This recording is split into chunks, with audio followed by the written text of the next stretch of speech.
Assalamualaikum warahmatullahi wabarakatuh. Saya Eva Septianingsih dari kelompok 4 ingin memaparkan sedikit tentang PPT kelompok kami yang berjudul Etika dalam Faktor Ekonomi. Baiklah, materi yang pertama yaitu tentang etika Islam dalam bidang produksi. Masalah utama ekonomi adalah aktivitas produksi dan proses penyalurannya, serta pemanfaatannya. Dalam bidang produksi, Islam memberikan tuntutan dengan tujuan agar usaha yang dilakukan mengandung nilai maslahat dan berkah dengan nilai-nilai ilahi. Tuntunan tersebut antara lain yang pertama, tidak mempekerjakan tenaga kerja di bawah umur. Yang kedua, tenaga kerja bekerja dalam jam tertentu sesuai dengan ketentuan undang-undang yang ada. Yang ketiga, memberikan upah yang layak. Yang keempat, menyegerakan memberikan hak pada pekerja. Dalam proses produksi juga harus mengandung arti. Yang pertama, jujur dalam pengelolaan dari proses bahan baku hingga menjadi barang jadi. Yang kedua, tidak dibenarkan dalam proses produksi melakukan kegiatan monopoli atau penimbunan barang sehingga proses distribusi barang ke konsumen terhambat. Yang ketiga, tidak memproduksi produk yang merusak akhlak, etika, dan moral manusia seperti produk yang berhubungan dengan pornografi dan sadisme, baik dalam opera, film, musik, media cetak, maupun elektronik. Materi yang kedua yaitu etika Islam dalam bidang distribusi. Secara etimologi, kata etika berasal dari bahasa Yunani yang terdiri dari dua kata yaitu ethos dan etikos. Ethos berarti watak kebiasaan, sifat, sedangkan etikos berarti susila, keberadaan, kelakuan, dan perbuatan yang baik. Sedangkan menurut Kamus Bahasa Indonesia, etika adalah ilmu pengetahuan tentang asas-asas akhlak atau moral. Konsep moral Islami dapat diimplementasikan secara nyata dalam pendistribusian. Perlu dilakukan beberapa hal. Pengubahan pola pikir yang pertama adalah dengan pengubahan pola pikir atau mindset dan pembelajaran Islam dari terfokus pada tujuan materialistis kepada tujuan kesejahteraan umum berbasis pembagian sumber daya. Yang kedua yaitu keluar dari ketergantungan pihak lain, hidup di atas kemampuan dimanapun sebagai bangsa, melaksanakan kewajiban finansial sebagaimana yang ditujukan dalam Al-Quran. Kegiatan distribusi merupakan kegiatan penyaluran barang dari produsen ke konsumen melalui rantai pemasaran. Ada dua aspek dalam distribusi yaitu penentuan institusi yang akan melakukan kegiatan pendistribusian, pedagang dan agen pemasaran, dan penentuan cara menyimpan dan alat-alat pengukuran yang akan mendistribusikan barang. Prinsip-prinsip pertukaran barang yang pertama larangan ihtikar, yang kedua mencari keuntungan yang wajar, tiga distribusi kekayaan yang meluas, empat keadilan sosial atau distribusi. Nilai-nilai distribusi dalam Islam ada dua, yaitu pertama nilai kebebasan, yang kedua nilai keadilan.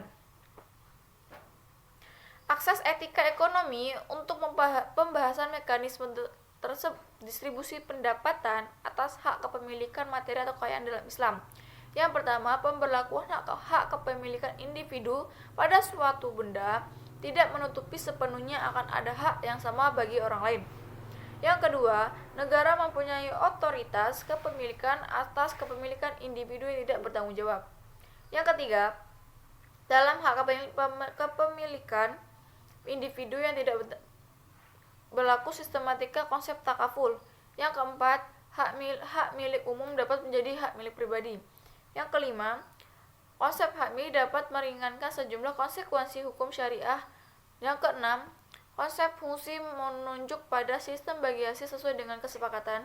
Yang ketujuh, ada hak milik orang lain dalam hak milik harta. Nah, materi yang ketiga yaitu tentang etika Islam dalam bidang konsumsi. Pengertian konsumsi dalam Islam adalah suatu bentuk perilaku ekonomi yang asasi dalam kehidupan manusia. Sedangkan pengertian konsumsi dalam ilmu ekonomi adalah setiap perilaku seseorang untuk menggunakan dan memanfaatkan barang atau jasa untuk memenuhi kebutuhan hidupnya. Dalam Kamus Besar Bahasa Indonesia, konsumsi yaitu pemakaian barang hasil produksi atau bahan pakaian, makanan, dan sebagainya. Barang-barang yang langsung memenuhi keperluan hidup. Nah, tujuan konsumsi dalam teori ekonomi konvensional mencari kepuasan atau utility tertinggi. Prinsip konsumsi dalam Islam yang pertama prinsip syariah, yang kedua prinsip kuantitas sosial. Pada dasarnya, setiap manusia selalu menginginkan kehidupannya di dunia dalam keadaan bahagia, baik secara material maupun spiritual, individual maupun sosial. Namun, dalam praktiknya, kebahagiaan multidimensi ini sangat sulit diraih karena keterbatasan kemampuan manusia dalam memahami dan menerjemahkan keinginannya secara komprehensif. Dalam perilaku konsumsi, seorang muslim harus memperhatikan prinsip moral konsumsi, yaitu 1. Keadilan, 2. Kebersihan, 3. Kesederhanaan, 4. Kemurah hati, 5. Moralitas. Ada dua pendapat untuk menerangkan mengapa konsumen berperilaku yang dinyatakan oleh hukum permintaan.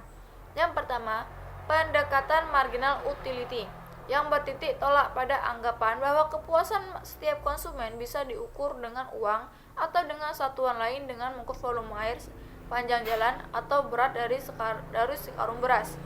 Yang kedua, pendapatan indifference curve, yang tidak memerlukan adanya anggapan bahwa kepuasan konsumen bisa diukur.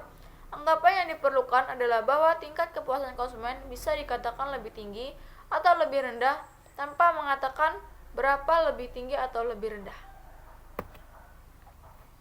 Baiklah, itu sekian materi yang dapat saya sampaikan. Bila ada salah saya mohon maaf. Wassalamualaikum warahmatullahi wabarakatuh. Waalaikumsalam warahmatullahi wabarakatuh. Saya Eva Septianingsih dari kelompok 4. Saya akan memaparkan materi di PPT kelompok kami yang berjudul tentang etika dalam faktor ekonomi. Baiklah, saya akan memulai dengan penjelasan.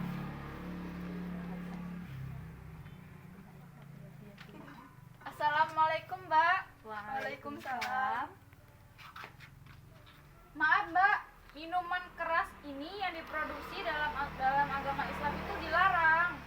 Karena pertama, dalam segi kualitas bahan pencampur minuman, kita tahu bahwa alkohol tidak baik untuk tubuh manusia.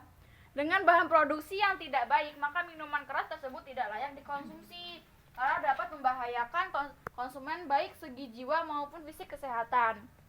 Produksi kegiatan usaha manusia untuk menghasilkan nilai guna yang berguna bagi kehidupan manusia.